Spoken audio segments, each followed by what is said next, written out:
Afternoon, folks. Jason JB Smoke here, and yes, I have a barrel in my hands here. This is a roughly 1 gallon, or really it's a 3-liter barrel, and we're going to step up the blending game. So what we're going to do here today is, beside me I have the 4 components that make up my E.H. Taylor small batch replicate that everyone seems to love. I've made more than 1 bottle. Someone had requested a bottle of their own, and so went ahead and made it for them.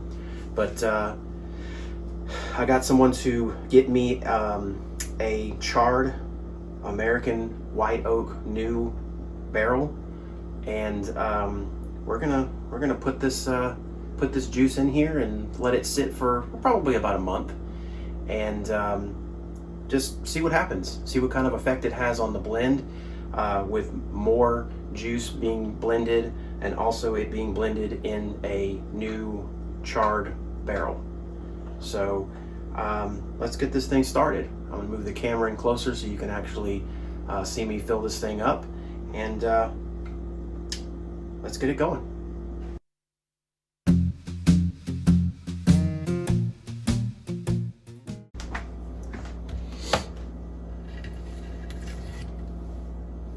Look at that little tape on the bunghole there, and we got some charred wood on there. See if you can see that. That's pretty cool. So the first thing we have to do is not so much rinse it, but we've got to make sure that the barrel is completely sealed so that when we put the bourbons in here, it doesn't leak. So I have not done that yet because I didn't want too much water to soak into the wood.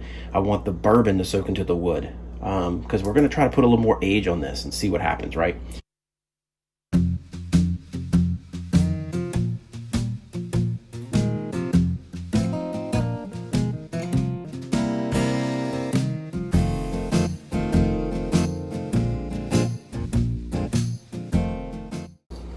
Okay, so now the barrel is full of water, and we're just going to kind of wait and see. I can actually already see one little leak. Let's see if I can show you. Let me put the thing here, a little stopper in here. So there's a leak on the end right here. See it right there? So that's okay. That's a really small leak. It looks like the wood's already swelled up enough to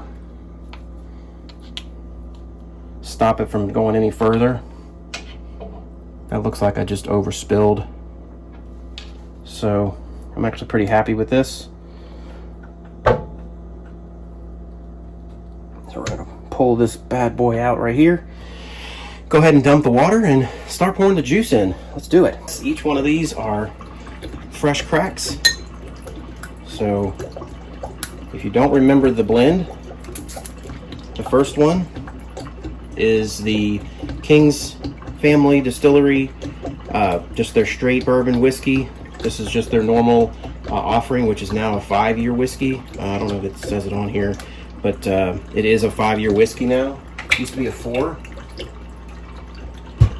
And then we have the standard Old Elk blended straight bourbon whiskey.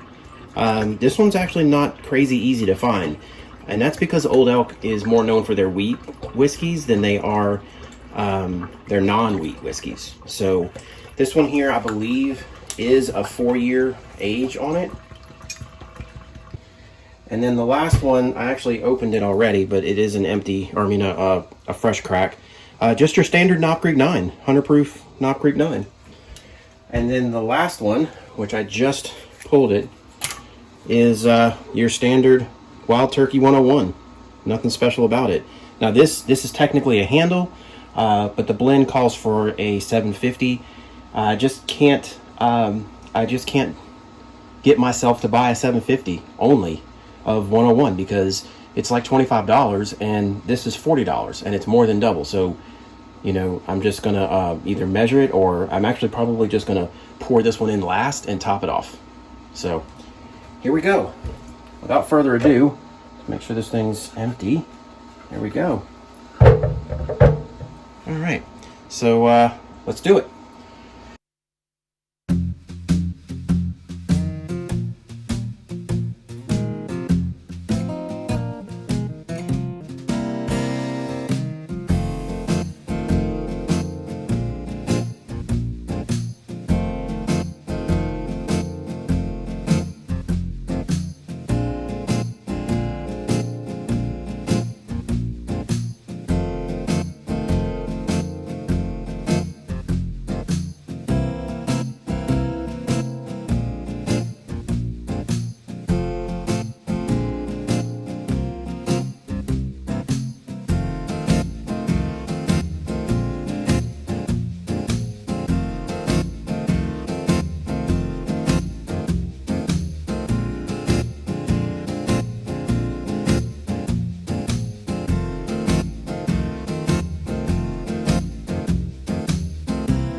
Did not need to be an exact science. This was meant to be fun. So we're gonna go ahead and plug this boy up. There she goes. Give her a nice little turn.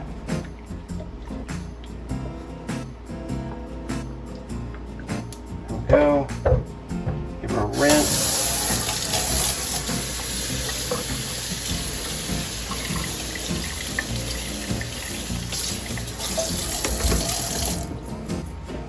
And that's that, folks. So we'll see. We're going to start tasting it in about a month or so, and also going to be storing this in it's a closed-in but unconditioned outdoor space. So we want the temperature swings to actually happen instead of just keeping it inside in my lounge or in some other random room or whatever. So I guess that's it. We'll see y'all in about a month. First taste. See ya.